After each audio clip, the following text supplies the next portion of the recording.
Hello and thank you for joining us for this week's track guide for Daily Race C in association with Kireth Esports. I'm JB Racing and I'm going to take you around this lap of Suzuka in the Gr3 cars. It's a bit of an interesting one this week with Race C because there's potentially some strategy involved, so it's 10 laps, but the tyre wear is on times 6 and fuel is on times 5, so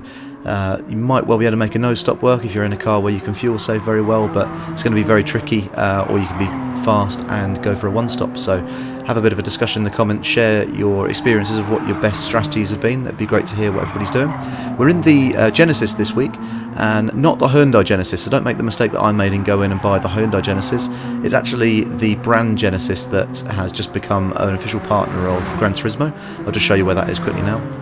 So here, when you're at the home screen, go into Brand Central. It is still in the Asia Pacific section, and right at the bottom next to Hyundai, which is where I thought I was going to get the Hyundai Genesis, there's actually the brand Genesis itself. So you go into there. They've only got 3 cars at the moment, but having just become a partner of Gran Turismo, I think they're going to be some pretty good cars to use, and they're certainly the Gr3 car seems to be very stable and lovely to drive, so that's where you'll find that car in there. Back to the track guide though, and things to bear in mind with this car is that it's really torquey at the bottom end of the gear, so you can short shift quite well,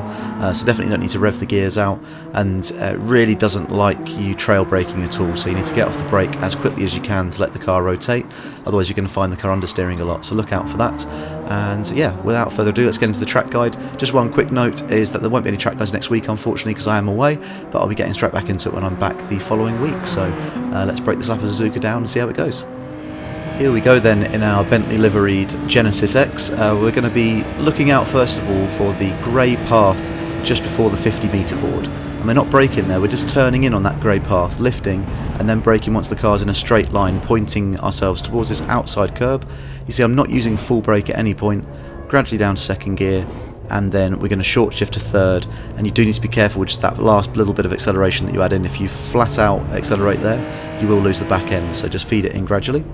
Now, technical section coming through the S's here, just a little dab of brake and we're going to be pretty much in third gear the whole way. You see another little dab of brake, make sure that tyres are just touching the curb each time, not using full throttle, just feathering it and keeping the car nice and steady, under control, and that we're on the section of the track that we want to be on.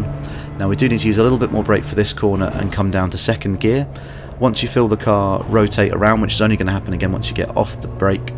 short shift to third, accelerate full power, and then we're turning in still full throttle, but then a little bit of a lift, short shift to fourth gear, and then as you touch this curb on the left hand side you can get on the power fully, so definitely short shift to fourth to get the best launch coming up the hill there. Next we're coming up to Degner 1 and 2, we're braking just before the 50 metre board,